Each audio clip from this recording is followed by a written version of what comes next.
우리 하나님의 말씀 같이 보겠습니다. 신약성경 누가복음 14장 25절로 35절 말씀입니다. 신약성경 누가복음 14장 25절로 35절 말씀 우리 한 절씩 교독하겠습니다. 수많은 무리가 함께 갈새 예수께서 돌이키사 이르시되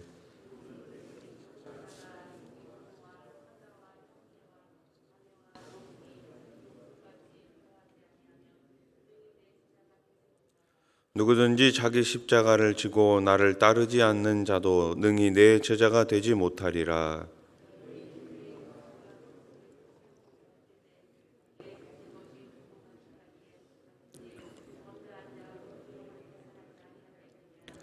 그렇게 아니하여 그 기초만 쌓고 능히 이루지 못하면 보는 자가 다 비웃어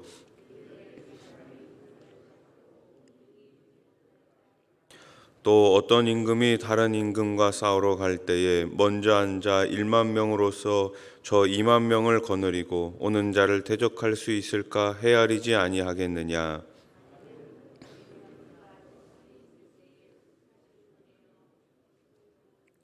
이와 같이 너희 중에 누구든지 자기의 모든 소유를 버리지 아니하면 능히 내 제자가 되지 못하리라.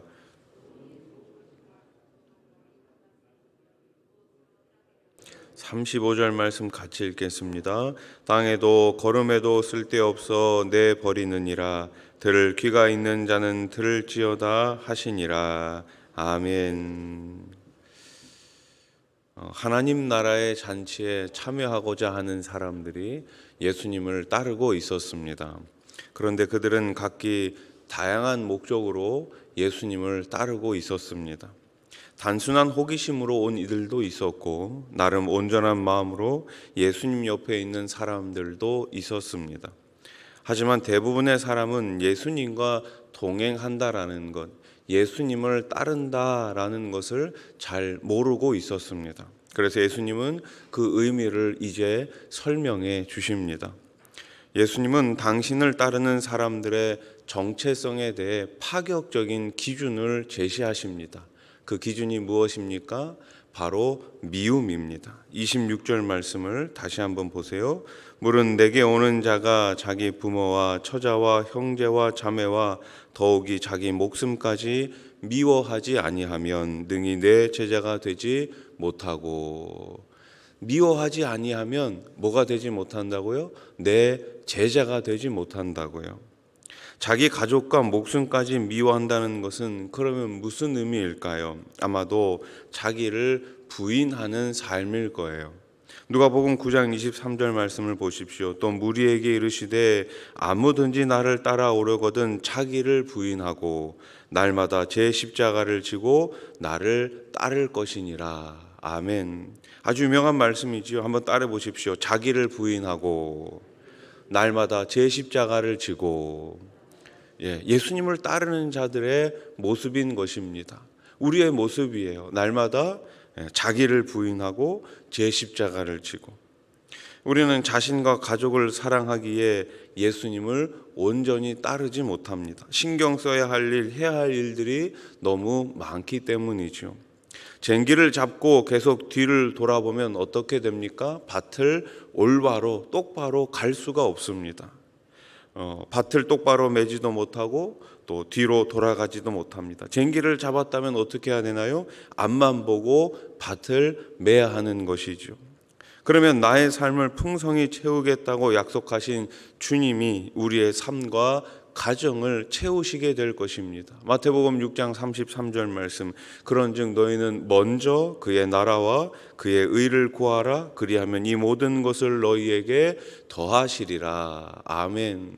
여러분, 우리가 쟁기를 잡고 앞만 보면서 밭을 제대로 간다면, 하나님의 말씀을 내 마음속에 새기고 주님 말씀만 따라간다면, 제 십자가를 지고 나아간다면 우리 주님께서 이 모든 것을 우리에게 더하여 주시는 줄로 믿습니다. 미움의 문제는 사실 우선순위의 문제이죠.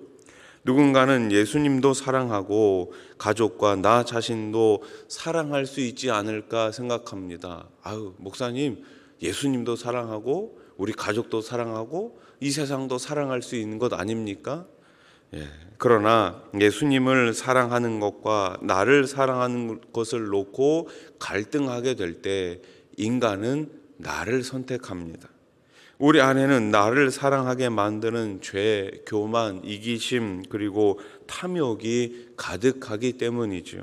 우리는 두 주인을 절대로 섬길 수가 없습니다. 누가복음 16장 13절 말씀, 집 하인이 두 주인을 섬길 수 없나니 혹 이를 미워하고 저를 사랑하거나 혹 이를 중히 여기고 저를 경히 여길 것임이니라. 너희는 하나님과 재물을 겸하여 섬길 수 없느니라. 아멘.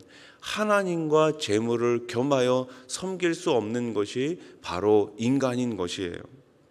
주인은 주님이시고 다른 것들은 다 그 밑에 있어야 합니다.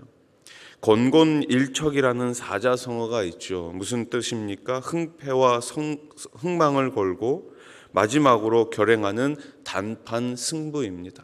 이길지 질지 마지막 최종적으로 모든 것을 걸고 싸우는 싸움이 바로 단판 승부, 권곤일척입니다. 그래서 전쟁은 권곤일척의 승부라고 할 수 있습니다. 지도자라면 당연히 전쟁에서 이길 수 있을지 고민해야 합니다. 오늘 본문 31절, 32절 말씀을 다시 보세요.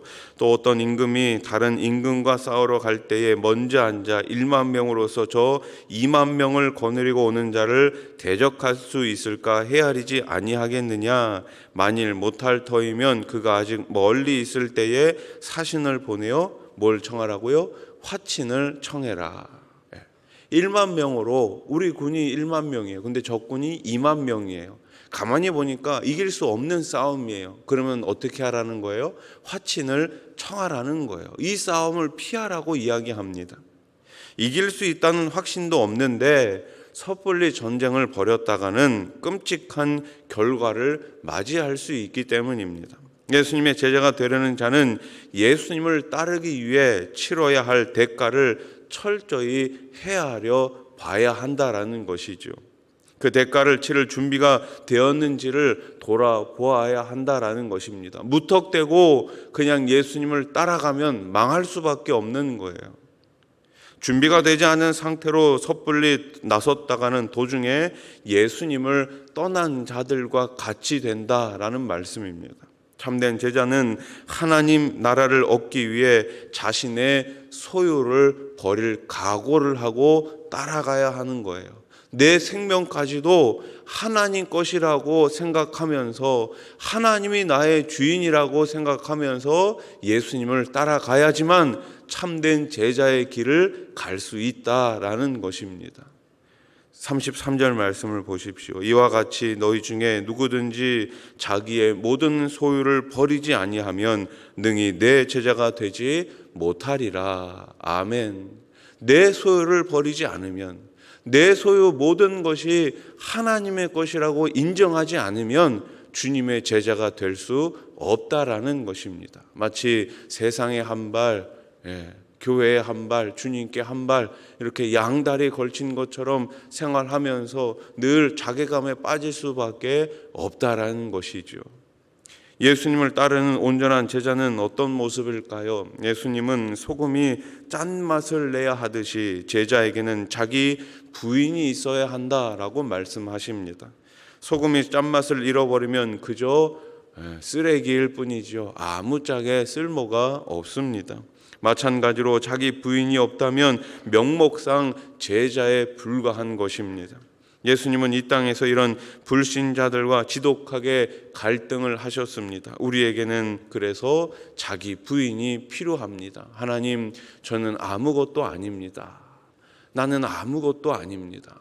그것이 바로 은혜 받은 사람의 마지막 고백이 아니겠습니까? 하나님의 은혜가 아니고서는, 주님의 은혜가 아니고서는 저는 한순간도 단 하루도 살아갈 수가 없습니다. 이것이 바로 참된 제자의 고백인 것이죠. 나를 미워하고 나에게 소중한 사람들까지 차선으로 밀을 정도로 예수님만을 사랑해야 합니다. 그래야만 예수님을 따를 수 있습니다. 그러나 이 세상은 어떻습니까? 끊임없이 우리들에게 좋은 것을 보여줍니다.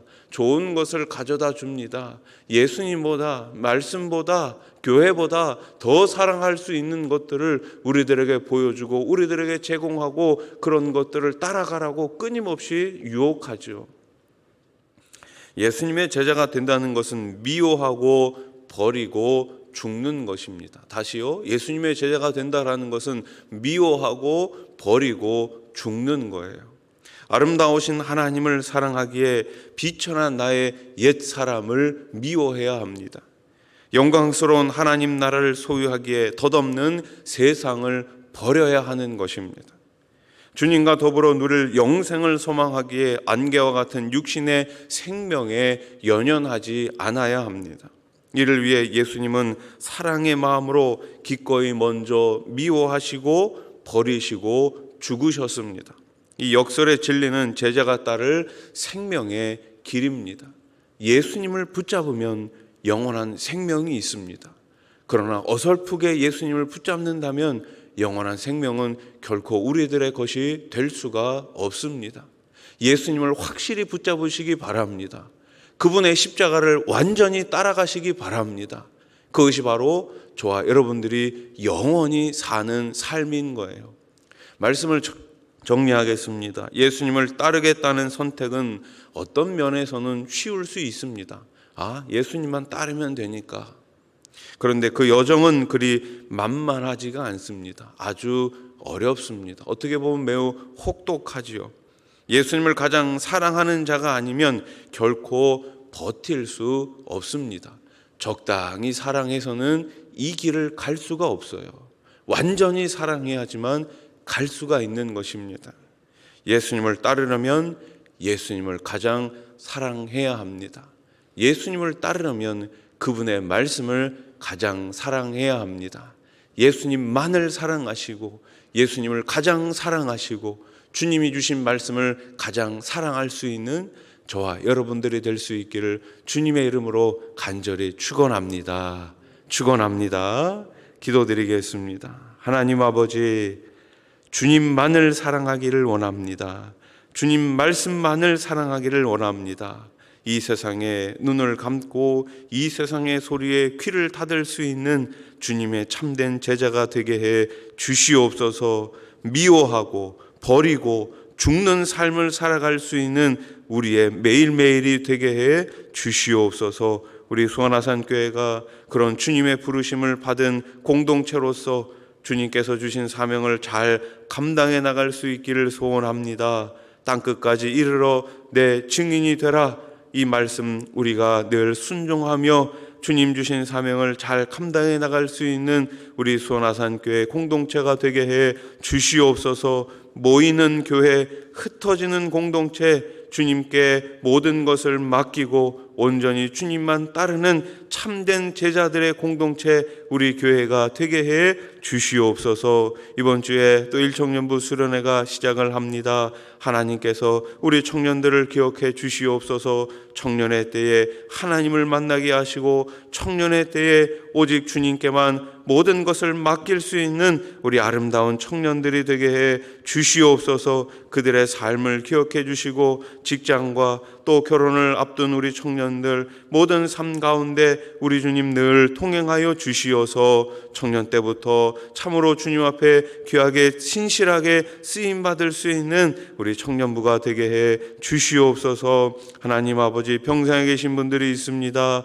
이 시간 찾아가 주시어서 치료의 광선을 비춰 주시옵소서. 일으켜 주시옵소서. 3월 9일에 있을 대통령 선거에 우리 하나님께서 친히 간섭하여 주시어서 이 나라를 잘 이끌어갈 수 있는 백성들을 사랑하고 정말 주님을 두려워하는 자가 대통령으로 당선되게 해 주시옵소서. 잘못된 차별금지법과 평등법, 가족관계법들이 통과되지 아니하도록 우리 국회의원들을 기억해 주시옵소서. 하나님 아버지, 이 나라 이 민족을 긍휼히 여겨주시고 다시금 주님 앞에 예배하는 그러한 민족이 되게 해 주시옵소서. 예수님의 이름으로 기도드립니다. 아멘.